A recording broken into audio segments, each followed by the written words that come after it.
Hello students, my name is Roshni Sriyas. This is the third part of a 4-part video on the chapter What Secularism is and is not by Romila Thapar. This chapter is part of the course titled Writings on Contemporary Issues, Foundation course for first semester BA BSc students under Kerala University. The textbook prescribed for this course is Thoughts of Our Times. In the last part, we looked at the first 2 paragraphs of the chapter where we learned what we need in order to have a secular society. We also familiarized ourselves with the terms secular, secularism and secularizing. Now, moving on to the 3rd paragraph, what secularism is and is not. When the term was first used in 1851, secular had only one basic meaning. The term secular was coined in 1851 by an English secularist and newspaper editor, George Holyoake. So 1851-ൽ ഈ word ആദ്യമായി ഉപയോഗിച്ചപ്പോൾ ഇതിന് ഒരു മീനിങ്ങേ ഉണ്ടായിരുന്നുള്ളൂ. ഇന്ന് നമ്മൾ പറയുന്ന പോലത്തെ എക്സ്പാൻസീവായ term അല്ലായിരുന്നു. It described laws relating to morals and social values as having been created by human society in order to ensure the well-being and harmonious functioning of the society. Law, നിയമത്തിന്റെ കോണ്ടെക്സ്റ്റിലാണ് ആദ്യമായി സെക്യുലർ എന്ന term use ചെയ്യുന്നത്. Secular law സമൂഹത്തിന്റെ harmonious functioning, യോജിപ്പുള്ള നടത്തിപ്പിനും wellbeing സൗഖ്യത്തിനും വേണ്ടി മനുഷ്യർ തന്നെ ഉണ്ടാക്കിയ social moral values, സാമൂഹ്യ സദാചാരപരമായ മൂല്യങ്ങൾ, ഇതുമായി ബന്ധപ്പെട്ട നിയമങ്ങൾ, ഇതിനെയാണ് സെക്യുലർ ലോ എന്ന് വിളിച്ചത്. These laws were neither the creation of divine authority nor did they require the sanction of divine authority.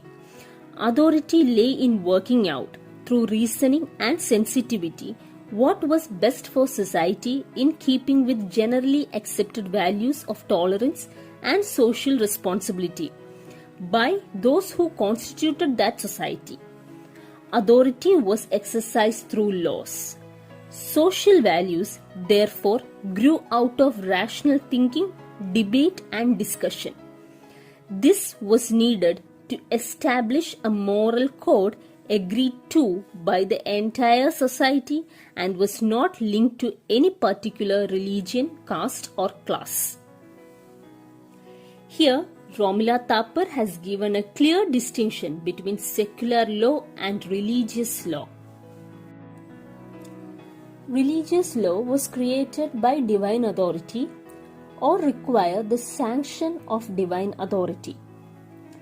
Religious laws, religious നിയമങ്ങൾ ദൈവമായിട്ട് ഉണ്ടാക്കിയതാണ്, അല്ലെങ്കിൽ ഡിവൈൻ സാങ്ഷൻ വേണ്ടതാണ്. ഡിവൈൻ സാങ്ഷൻ എന്നാൽ ഈ നിയമങ്ങൾ ലംഘിച്ചാൽ ദൈവത്തിനോട് ഉത്തരം പറയേണ്ടി വരും എന്നൊരു വിശ്വാസം. അതേസമയം secular laws are created by the human society. മനുഷ്യർക്ക് വേണ്ടി ഉണ്ടാക്കിയതാണ് സെക്യുലർ നിയമങ്ങൾ. Authority was exercise through fear, ദൈവഭയം അല്ലെങ്കിൽ മരണം കഴിഞ്ഞ് എന്ത് സംഭവിക്കുമെന്ന പേടി കാരണം, നരകത്തിൽ പോവുമോ അതോ അടുത്ത ജന്മത്തിൽ കൊക്കോപ്പുഴുവായിട്ട് ജനിക്കുമോ എന്നൊക്കെയുള്ള പേടി കാരണം ഈ നിയമങ്ങൾ ഫോളോ ചെയ്യുന്നു. On the other hand, in secular laws authority was exercised through laws. Authority, ആധിപത്യം നിയമങ്ങളിലൂടെയാണ്. You follow the laws because they are laws, not because you fear any supernatural deity. Moral code linked to a particular religion, caste or class. ഏതെങ്കിലും religion അല്ലെങ്കിൽ caste അല്ലെങ്കിൽ ക്ലാസുമായി ബന്ധപ്പെട്ട moral codes അഥവാ ആചാരമുറകളായിരിക്കും religious laws. Moral code is agreed to by the entire society. Secular സൊസൈറ്റിയിലെ moral കോഡ്സോ സൊസൈറ്റിയിലെ ശരി തെറ്റുകൾ, പെരുമാറേണ്ട രീതി, ഇതൊക്കെ ഒരു കാസ്റ്റോ ക്ലാസോ തീരുമാനിച്ചതല്ല, മുഴുവൻ സൊസൈറ്റിയും ചേർന്ന് തീരുമാനിച്ചതാണ്. And റീസണിങ്, സെൻസിറ്റിവിറ്റി, ഇതൊക്കെ സെക്യുലർ ലോസിന്റെ കോണ്ടെക്സ്റ്റിൽ ഇമ്പോർട്ടന്റ് ടേംസ് ആണ്. റീസണിങ് എന്ന് വെച്ചാൽ യുക്തിവിചാരം, സെൻസിറ്റിവിറ്റി അഥവാ സംവേദനക്ഷമത. What this means is that the laws and social values that govern the society should be observed as laws in themselves and not because they carry any divine sanctions. They have their own authority distinct from religion or caste or whatever. നിയമങ്ങൾ എന്നത് നിയമങ്ങളായതുകൊണ്ട് പാലിക്കപ്പെടണം, അല്ലാതെ ദൈവപ്രീതി നേടാൻ വേണ്ടി ആയിരിക്കരുത്. Religion, involving belief and faith in deity and in afterlife, continue to exist. Secular laws വന്നു എന്ന് കരുതി religion ഇല്ലാതെ ആയെന്നല്ല. ബിലീഫ്, വിശ്വാസങ്ങളും, ഫെയ്ത്ത് ഇൻ ഡെയ്റ്റി, ദൈവവിശ്വാസവും, ഫെയ്ത്ത് ഇൻ ആഫ്റ്റർ ലൈഫ്, മരണാനന്തര ജീവിതം എന്ന സങ്കല്പവും എല്ലാം സെക്യുലറിസത്തിന്റെ ഒപ്പം നിലനിൽക്കുന്നു. However, the civil laws were sanctioned and upheld by secular authority and did not require the sanction of any religion. പക്ഷേ ദൈവത്തെക്കാൾ ഉപരി സിവിൽ ലോസിനെയാണ് സെക്യുലർ അതോറിറ്റി അപ്ഹോൾഡ് ചെയ്തത്. സിവിൽ ലോസ് എന്നാൽ പൗരന്മാരുടെ നിയമപരവും സംഘടനാപരവുമായ അവകാശങ്ങൾ, അതിനെയാണ് സിവിൽ ലോസ് എന്ന് വിളിക്കുന്നത്. Secularism, therefore, is not what it is sometimes said to be, a denial of religion, but a curtailment of the control that religious organizations have over social functioning. And I would underline this definition repeatedly. Romila Thapar is again repeating what she already mentioned at the end of second paragraph.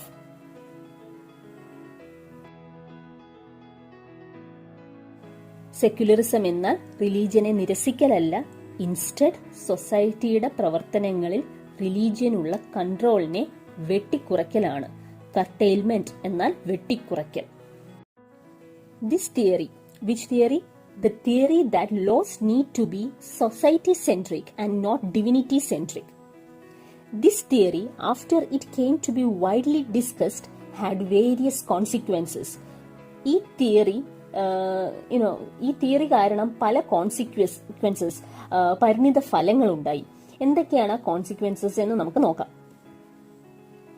One was that it allowed people the freedom to think beyond what was told to them as being religiously correct. മതപരമായി ശരിയെന്ന് കരുതിയിരുന്നത് അതിന്റെ അപ്പുറത്തേക്ക് ആളുകൾക്ക് സ്വതന്ത്രമായി ചിന്തിക്കാൻ ഉള്ള അവസരം കിട്ടി. What is this freedom to think? സ്വതന്ത്രമായി ചിന്തിക്കുക എന്നാൽ എന്താണ്?